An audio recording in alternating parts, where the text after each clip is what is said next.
Dharmesh Kant is with us, Head of Research at Chola Securities. Dharmesh, great to have you with us here. Good morning. Thanks for your time. So I'll just start. It's an open-ended question. Lots of numbers have come through, and we highlighted some of them with our research team. Any which stands out to you with regards to today and how stocks may move, Dharmesh? Yeah, good morning, Prashant. Thanks for having me on the show. Yeah, see, numbers have come through and there has been sectoral divide between, there are few sectors which have done pretty well as far as the numbers are concerned, but they are priced to perfection, and there are few sectors where the numbers were good for Q2, but the future trajectory is not looking very encouraging. And then there are few where the numbers are also better and the future outlook is also good. So there, I think the BFSI space, the entire BFSI space, be it NBFC, banks, public or private, they are looking quite encouraging. Defense companies are looking far better. And mid-cap IT companies, which are more into the servicing part, they are looking far better. For example, Newgen Software came out with a good set of numbers. Network Technologies, again, the numbers were strong. And the deal wins were pretty strong. So I think their attraction will continue.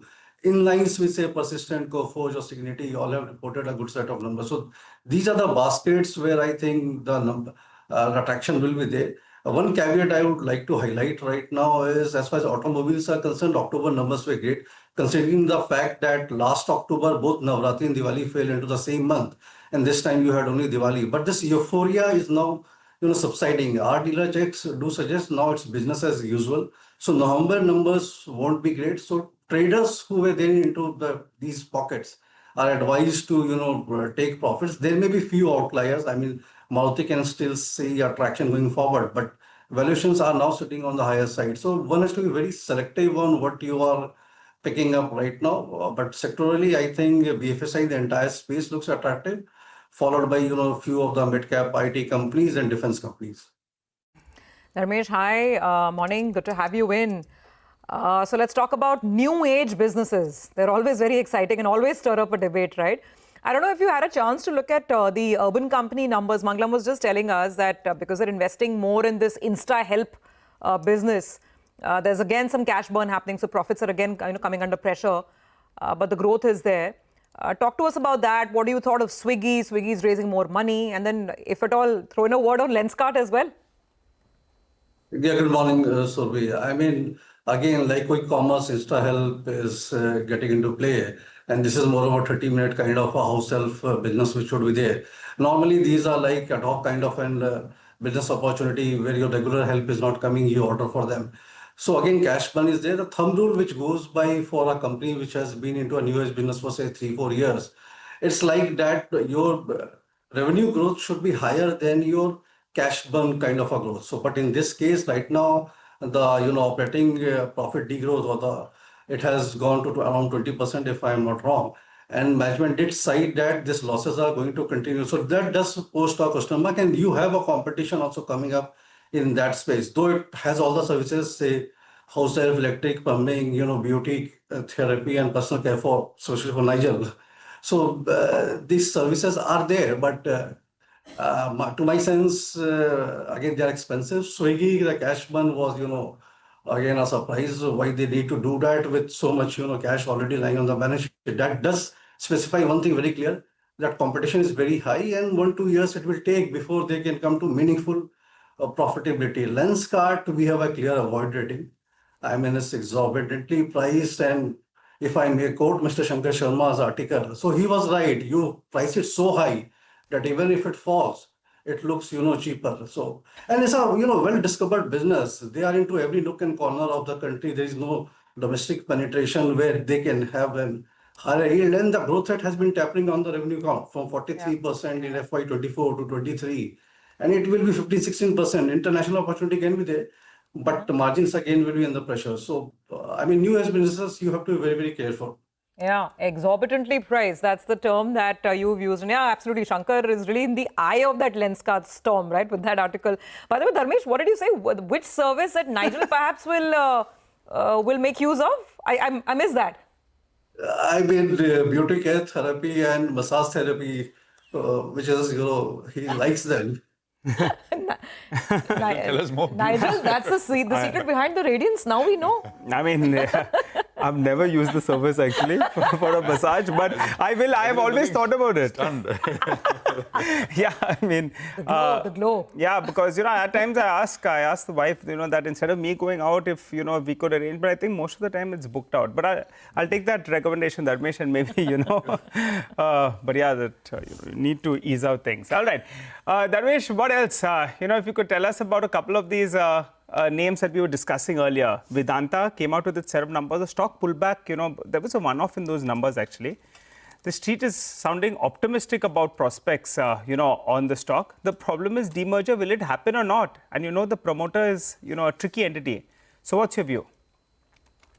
Yeah, definitely. Nigel, you summed up that promoter is a tricky entity, and financial engineering, re-engineering, they are, prone to that. Time and again, they keep on doing that. Otherwise, business, if you look at the businesses sounding great, the entire global environment is sounding great for the businesses they are into. And I mean, on the revenue count and operating profit level, the numbers were excellent because of one-off write-off, the PAT went down. But again, one is the demerger case, which is pending, and let's see how it shapes up. And secondly, the assets they are trying to acquire, which is not related to their core business. So all the business verticals are not performing that well for Vedanta. At the same time, when silver prices were shooting up, they did not produce more because of lead being produced less. So there are challenges out there. Having said all of this, if you just look on the pure valuation multiples, it's pretty attractive compared to any of its peer, be it Hindalco or others in the basket. If you look at valuations are comfortable. The only thing they have to address is that corporate outlook strategy stability out there. At the same time, what they are doing with their cash flows, either they are paying dividend or you want to repay the debt and make company more secure. To my mind, the latter should be more beneficial for the company in the long term. So I mean, people who can give a benefit of doubt and thinks that things are going to fall into place for Vedanta, then it's a screaming buy. But if you are a skeptic, then wait for this clarity to come by and then venture into Vedanta. Dharmesh, in case you have a view on Dr. Lal or any of these diagnostic companies, also, by the way, hospitals. As we were ending last week, it was a story that our colleague Yash actually put out, that it seems that hospitals and insurers have come to some sort of an agreement with some intervention from the central government that they will not be taking incessant price hikes. Because, they're always at loggerheads, health insurance companies and hospitals. It did impact stocks to an extent. There was a bit of a downward pressure on Friday as well on the likes of Apollo. So just give us your thoughts. Hospital stocks that have done exceedingly well, including Apollo, and anything in diagnostics, if you like that. Yeah. I mean, diagnostics came out with a good set of numbers. Even thyroid numbers were very good, much better than Dr. Lal Path Labs. And self-care kind of health checkups have taken a good trend and they are getting more traction. So I think that is going to continue. But one thing one has to keep in mind, because Q3 is normally a healthy quarter. So the businesses are not that, great for these companies. So there would be some downtick coming into play. And as the guidance was there that the margins are going to not be 30% plus, but it will be 27 to 28%. So some, profit taking can happen out there. But I do think Thyrocare, Dr. Lal looks pretty attractive at current levels, and one can continue as an investment by going forward as corporate health checkups and self-care health checkups makes more traction into the system.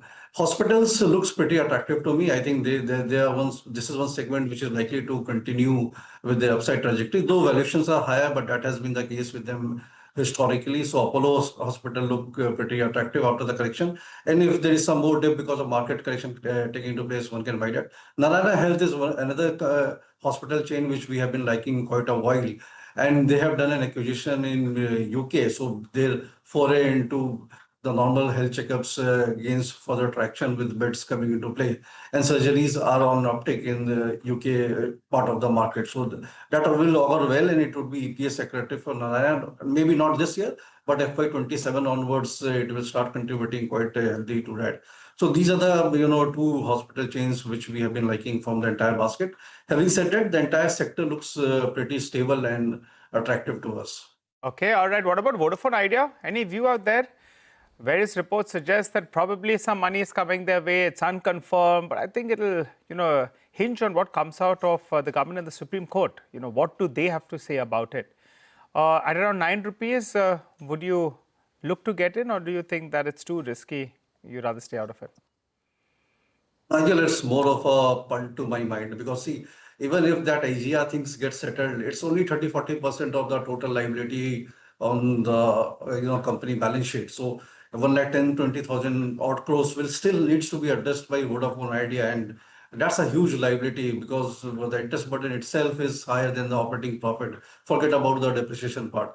So I don't think these small measures, ad hoc measures, can keep the oxygen flow of the ventilator, working for Vodafone Idea. But it's either a ventilator or oxygen flow. It's not that the patient is becoming healthier. So something more drastically, more meaningful has to be done if they seriously want to revive this company. Otherwise, it's a slow, that kind of a scenario for Vodafone Idea, to my mind. I want to say one thing, Nigel. This report of infusion, I think it's, come at least 10 times, right? In the last 3 years. Yeah. This one is putting in, that one is putting in. So while stock is up for retail investors, it's a trader's favorite because it's a small unit value share. Be careful. I mean, just see what happened last week. It was up 10% and then it was down after the clarification from the Supreme Court, limited amount. So it's very volatile, not for the faint-hearted. I'm not dissing what some of these reports are saying. It's good if it comes in and we need that player, etc. But if you're trading, you've got to have all these things in mind. I think Dharmesh put it quite well, right? It's not changing things drastically. Dharmesh, very quickly before we let you go, I think the PSU banks, that's been a sector that's been looking very good. If I remember correctly, and you can correct me if I'm wrong, I think Bank of India is a stock that you all had liked maybe a couple of months or so ago. That stock has done well. Has it played out or more to go? Yeah, there's more to go because if you look in the PSU basket itself, Bank of India is the cheapest stock available. I mean, it's trading at around 0.7 times price to book 1 year forward.